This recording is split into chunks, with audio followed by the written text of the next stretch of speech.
যে ইরানে মসজিদের মিনার ছিল সার্বভৌমত্বের প্রতীক, আজ সেখানেই জ্বলছে আগুনের লেলিহান শিখা। রাজধানীর রাজপথ থেকে অলিগলি বিক্ষোভকারীদের রোষানাও থেকে রেহাই পাচ্ছে না ধর্মীয় স্থাপনাও। সে 40 বছরের ইসলামিক শাসনের গীত কি তবে আজ নিজের গড়া প্রাচীরের নিচেই চাপা পড়ছে?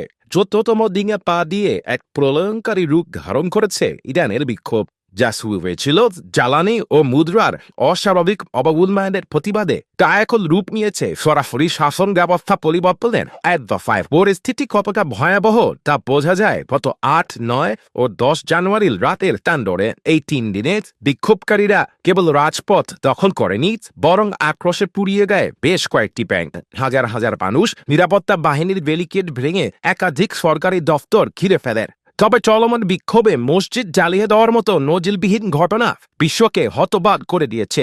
গত কয়েকদিনে ইরানে 2 ডজনেরও বেশি মসজিদে আগুন দেওয়া হয়েছে, এমনটাই জানিয়েছেন তেহরানের মেয়র আলী রেজা জাকানি। জাকামির দাবি, ইরানে একাধিক ব্যাংক লুট করা হয়েছে এবং বিভিন্ন সরকারি দপ্তর আক্রমণের শিকার হয়েছে। সেই সাথে বিক্ষোভকারীরা 25টি মসজিদে আগুন ধরিয়েছে। কিন্তু প্রশ্ন হচ্ছে, কেন মসজিদের মতো ধর্মীয় স্থাপনাকে টার্গেট করছে বিক্ষোভকারীরা? ইরানের বিক্ষোভে মসজিদ লক্ষ্যবস্তু হওয়ার প্রধান কারণ হল দেশটিতে মসজিদের রাজনৈতিক ও রাষ্ট্রীয় ভূমিকা।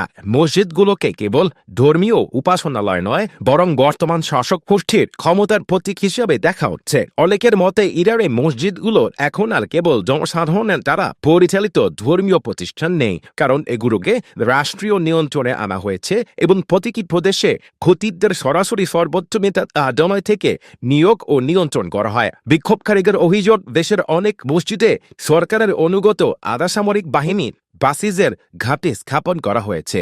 এই বাহিনীর সদস্যরা বিক্ষোভ দমনে সরাসরি অংশ নেয়, ফলে মসজিদগুলো বিক্ষোভকারীদের কাছে দমন পিয়নের কেন্দ্র হিসেবে পরিচিতি পেয়েছে। বিশ্লেষকরা বলছেন, 4 দশকেরও বেশি সময়ের লৌহ কঠিন শাসনে এমন জনবিস্ফোরণ আগে কখনো দেখা যায়নি। ইরানের সংবিধানের 186 নম্বর ধারায় বলা আছে, কোনো গোষ্ঠী কিংবা সংগঠন যদি ইসলামী প্রজাতন্ত্রের বিরুদ্ধে সশস্ত্র অবস্থান গ্রহণ করে, তাহলে ওই গোষ্ঠীর বা সংগঠনের সব সদস্যকে বুহরে বা আল্লাহর শত্রু বলে গণ্য করা হবে। এরই মধ্যে ইরানের বিক্ষোভরত জনতাকে আল্লাহর শত্রু হিসেবে ঘোষণা করেছে দেশটির ক্ষমতাসীন ইসলামপন্থী সরকার। আর ইরানের সংবিধান অনুযায়ী আল্লাহর শত্রুদের একমাত্র শাস্তি মৃত্যুদণ্ড।